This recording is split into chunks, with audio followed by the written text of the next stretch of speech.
بسم اللہ الرحمن الرحیم۔ السلام علیکم دوستو، دنیا بھر کی خبروں میں آج آپ سنیں گے، لیکن اس سے پہلے اگر ہو سکے تو سبسکرائب اور لائک ضرور کر لیں، شکریہ۔ امریکی ریاستوں کو کورونا ویکسین کی تقسیم کے لیے تیار رہنے کا حکم۔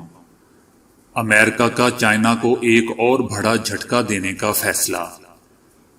اسلام سے نفرت کرنے والی بھارتی ہندو لڑکی۔ ہینڈ سینیٹائزر بال ٹیمپرنگ کے لیے بھی استعمال۔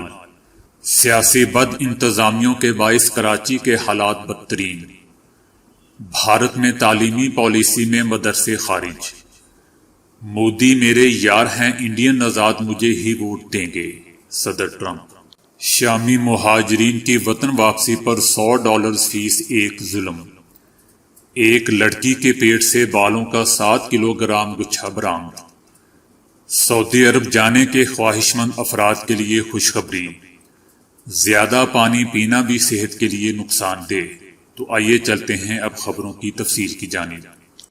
امریکہ میں صحت عامہ سے متعلق نگراں ادارے centres for disease control CDC نے ملک کی تمام 50 ریاستوں کے حکام سے کہا ہے کہ وہ 1 نومبر سے کورونا کی ویکسین کی تقسیم شروع کرنے کی تیاری کریں۔ CDC کی جانب سے ویکسین کی تقسیم سے متعلق جس تاریخ کا انتخاب کیا گیا ہے اس کے 2 روز بعد امریکہ میں صدارتی انتخاب ہونا ہے۔ ریاستوں کے گورنرز کو ارسال کردہ 4 صفحات پر مشتمل میمو میں CDC نے صحت کے مقامی محکموں اور حکام سے کہا ہے کہ وہ ویکسینیشن شروع کرنے سے متعلق اپنے منصوبوں کا ابتدائی خاکہ 1 اکتوبر تک تیار کر لیں۔ امریکہ کی جانب سے چینی کمپنیوں ہواوے اور ZTE پر تجارتی پابندیاں تو بس ایک آغاز تھا جس کو اب مزید آگے بڑھایا جائے گا۔ امریکی محکمہ دفاع نے تصدیق کی ہے کہ اداروں کی جانب سے چائنا کی سب سے بڑی chip company semiconductor manufacturing international corp کو بلیک لسٹ میں شامل کر کے امریکی کمپنیوں کے ساتھ تجارت پر پابندی کی مشاورت کی جا رہی ہے۔ اگر پابندی کا نفاذ ہوتا ہے تو SMIC کو شدید دھچکا لگے گا کیونکہ وہ چپ کی تیاری اور آزمائش کے لیے امریکی آلات سے محروم ہو جائے گی۔ امریکہ کا کہنا ہے کہ چینی فوج سے منسلک یونیورسٹی ریسرچ کے منصوبوں میں بھی SMIC کی ٹیکنالوجی استعمال ہو رہی ہے۔ دوسری جانب SMIC نے ایک بیان میں ان الزامات کو مسترد کرتے ہوئے کہا تھا کہ وہ صرف سویلین استعمال کے لیے چپ اور سروسز مہیا کرتی ہے۔ چینی کمپنی کا ایک بیان میں کہنا تھا کہ اس کا چینی فوج سے کوئی تعلق نہیں ہے۔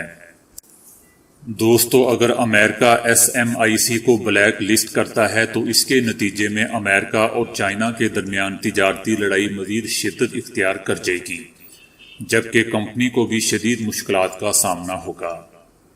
در حقیقت ایسا کرنے پر یہ کمپنی ہواوے اور دیگر چینی ٹیکنالوجی کمپنیوں کے لیے کام نہیں کر سکے گی، جو پہلے ہی پابندیوں کے نتیجے میں مختلف مسائل کا سامنا کر رہے ہیں۔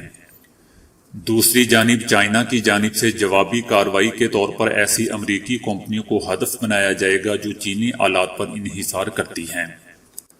امریکی پابندیوں کے نتیجے میں اب ہواوے کو بھی اپنے اسمارٹ فونز کی تیاری کے لیے پروسیسر چپ بنانے میں مسائل کا سامنا ہے۔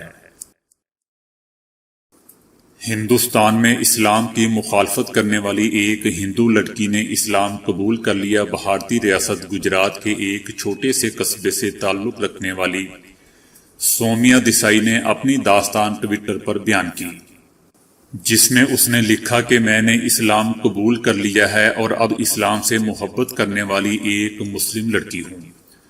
بلا شبہ مجھے نفرت کرنا ہی سکھایا گیا تھا، لیکن اس کے باوجود ماننا ہوگا کہ میں نے ناقابل تردید ثبوت دے کر فیصلہ کیا کہ اسلام ہی سچ ہے۔ اس لڑکی نے بتایا کہ وہ چھوٹی عمر میں ہی ہندو خواتین ونگ کی رکن بنی اور اسے اسلامو فوبیا ہو گیا، جس کے بعد بہت سے دیگر ہندو لوگوں کی طرح وہ بھی مسلمانوں سے نفرت کرنے لگی۔ اس لڑکی نے بتایا کہ مسلم مخالف تنظیم کا حصہ ہونے کے باوجود اندر سے ایک آواز آتی تھی کہ مسلمانوں سے بات کی جائے، اور جب یہ آواز بار بار اسے مجبور کرتی رہی تو اس نے اپنے ہی علاقے میں موجود مسلمانوں سے بات کرنے کا فیصلہ کیا۔ تو اس کے نتیجے میں مجھے ایک بہت ہی مختلف اور حیران کن رسپانس ملا، جنہوں نے میرے کھلے عام اسلام مخالفت کے باوجود مجھے مسکرا کے جواب دیا اور مجھے دعائیں دیں۔ لڑکی کا کہنا تھا کہ ایک دوست نے معروف پاکستانی اسکالر ڈاکٹر اسرار احمد کے لیکچرز کو سننے کی تاکید کی، جس پر اس نے عمل کیا، اور یہی وہ لمحہ تھا جس نے اس کی زندگی تبدیل کر دی، جس کے بعد اسے نہیں معلوم کہ کیا ہوا، لیکن اسے ان تمام سوالوں کے جوابات مل گئے جو اس کے اندر موجود تھے، جو نہ صرف اسلام بلکہ ہندوازم کے بارے میں بھی تھے۔ یہی وہ لمحہ تھا جب اللہ کے بلاوے اور سچائی کے راستے کے سوا کچھ بھی دکھائی نہیں دیا، جو کہ بہت بابرکت اور مطمئن کرنے والا تھا۔ سومیا دیسائی نے اعتراف کیا کہ اسے ساری زندگی جس نفرت کے بارے میں سکھایا گیا، اس نے مسلمانوں کے رویے کو اس سے بہت ہی مختلف پایا۔ ہینڈ سینیٹائزر بال ٹیمپرنگ کے لیے بھی استعمال ہونے لگا۔ کاؤنٹی کرکٹ میں اسے گیند پر لگانے والے بولر مچ کلیٹن معطل ہو گئے۔ آسٹریلیا میں پیدا ہونے والے 37 سالہ رائٹ آرم میڈیم پیسر پر الزام ہے کہ انہوں نے گزشتہ ماہ ایک میچ کے دوران ہینڈ سینیٹائزر استعمال کیا، جس کے دوران وہ 3 وکٹیں لینے میں کامیاب رہے۔ England and Wales cricket board نے بھی اس حوالے سے تحقیقات شروع کر دی ہیں۔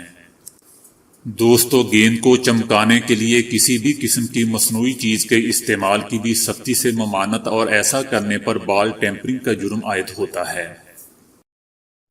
وزیر اعظم عمران خان کا کہنا ہے کہ سیاسی بد انتظامیوں کے باعث کراچی کے حالات بدترین ہوئے۔ کراچی کی ترقی وفاقی حکومت کے ایجنڈے میں شامل ہے۔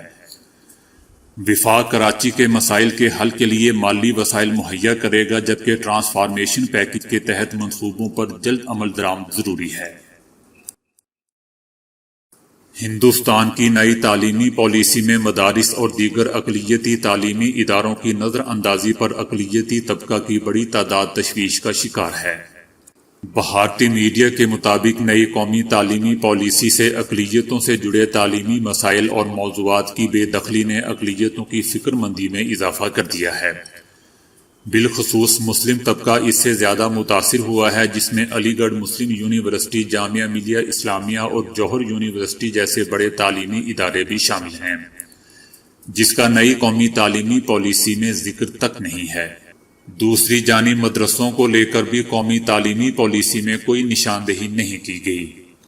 اس نئی پالیسی میں ہندوستان کی تعلیم میں عیسائیوں اور دیگر اقلیتوں کی حصہ داری کو نظر انداز کر دیا گیا ہے، اور ساتھ ہی آزادی کے بعد کے دور میں ہونے والی تعلیم میں شاندار ترقی کو بھی نظر انداز کیا گیا ہے۔ دوستو، 62 صفحات کی اس نئی تعلیمی پالیسی میں ہندوستان کو علمی سپر پاور بنانے کی بات کہی گئی ہے، مگر ایک بار بھی مسلم مدرسوں کا ذکر نہیں کیا گیا۔ یہ اقلیت کے ساتھ تفریق کی کھلی مثال ہے۔ امریکہ میں صدارتی انتخابات کے لیے دونوں بڑی جماعتیں تقریباً 25 لاکھ انڈین نژاد ووٹروں کو دانہ ڈالنے کی ہر ممکن کوشش کر رہی ہیں۔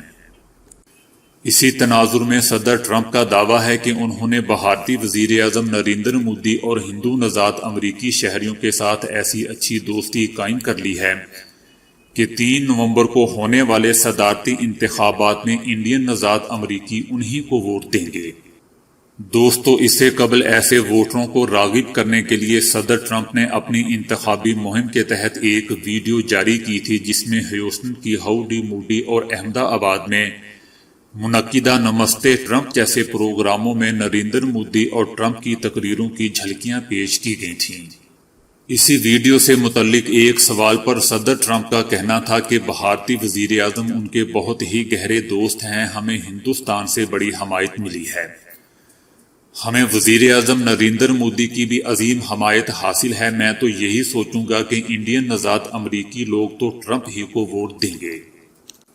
صدر ٹرمپ نے مزید مکھن لگاتے ہوئے کہا کہ مودی میرے گہرے دوست ہیں اور وہ بہت اچھا کام کر رہے ہیں۔ آسان تو کچھ بھی نہیں ہے، تاہم انہوں نے اچھا کام کیا ہے۔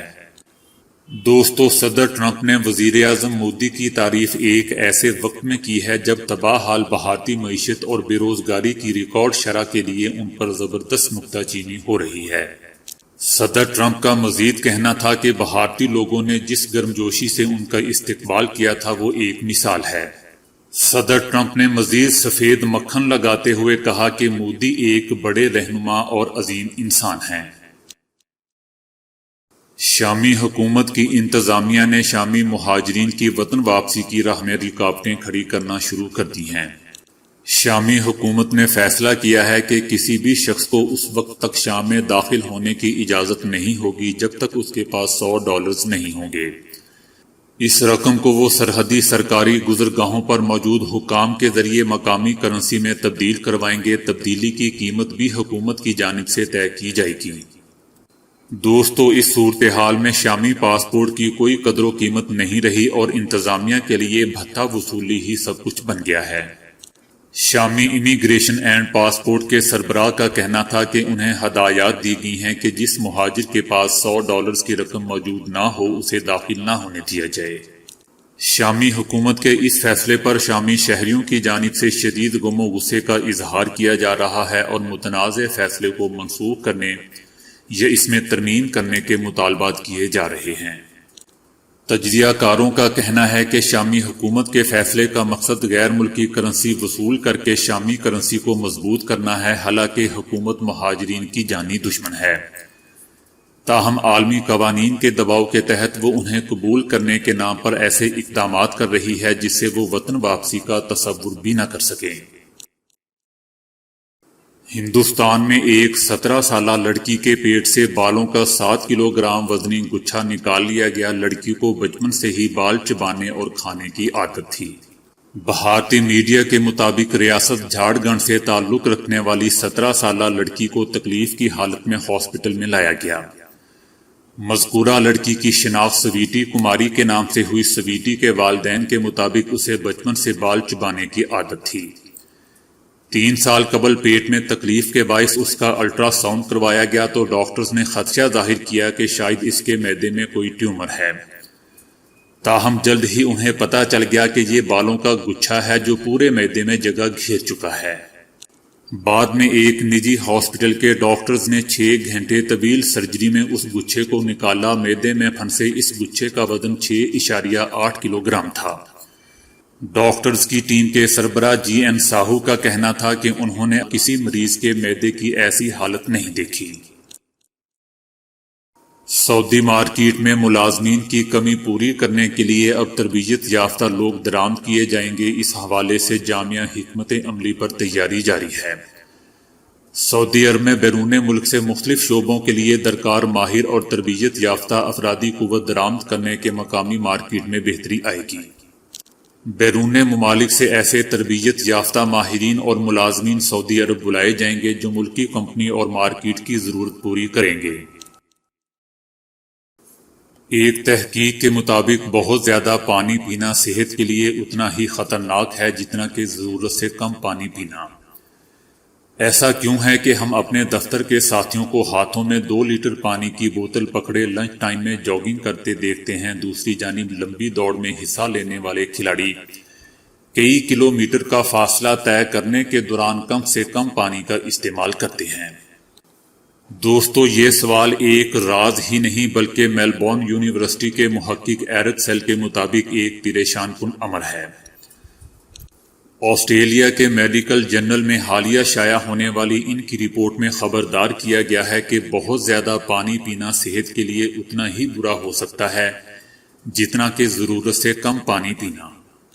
تحقیق کے مطابق ضرورت سے زیادہ پانی کے استعمال سے ایک ایسی کیفیت پیدا ہوتی ہے جس میں بہت زیادہ پانی پینے سے جسم میں موجود سوڈیم کی ضروری مقدار خطرناک حد تک خارج ہو جاتی ہے، جو الٹیوں یہاں تک کہ موت کا سبب بھی بن سکتی ہے۔ ان کی تحقیق میں 48 سالہ ایک ایسی خاتون کا کیس وضاحت سے بیان کیا گیا ہے جنہوں نے 96 کلومیٹر فاصلہ پیدل طے کیا تھا۔ یہ فاصلہ پیدل طے کرنے کے دوسرے دن اس خاتون کے سر میں شدید درد کی شکایت پیدا ہو گئی تھی۔ اس خدشے کے پیش نظر کہ انہیں ڈی ہائیڈریشن یا جسم میں پانی کی کمی کا سامنا ہے، خاتون نے 7 لیٹر پانی چند گھنٹوں کے دوران ہی پی لیا۔ اس کے بعد الٹیوں اور سر چکرانے کی شکایت کے بعد وہ کوما میں چلی گئی۔ ان کے ساتھ موجود ڈاکٹروں نے ان کی اس کیفیت کی وجہ EAH تشخیص کی، تاہم بروقت طبی امداد کی فراہمی کے بعد اس خاتون کی جان بچ گئی۔ اپنی تحقیقی رپورٹ میں ان کا کہنا ہے کہ یہی وجہ ہے کہ اب اس بات کی ضرورت بڑھ گئی ہے کہ لوگوں میں ضرورت سے زیادہ پانی کے استعمال اور EAH کے حوالے سے آگاہی پیدا کی جائے۔ تحقیق کرنے والے سربراہ کا کہنا ہے کہ مردوں کے مقابلے میں خواتین میں EAH سے متاثر ہونے کے خطرات زیادہ ہوتے ہیں اور اس صورتحال کو انرجی ڈرنکس کا استعمال زیادہ خطرناک رخ دے سکتا ہے۔ ان کا کہنا تھا کہ اس صورتحال سے بچنے کے لیے مشورہ دیا جاتا ہے کہ پانی پیاس کے حساب سے ہی پینا چاہیے، نہ کہ متوقع پیاس کے پیش نظر کئی لیٹر پانی پی لیا جائے۔ تو دوستو آج کے لیے اتنا ہی۔ ویڈیو کو لائک اور شیئر کرنے کا بہت بہت شکریہ۔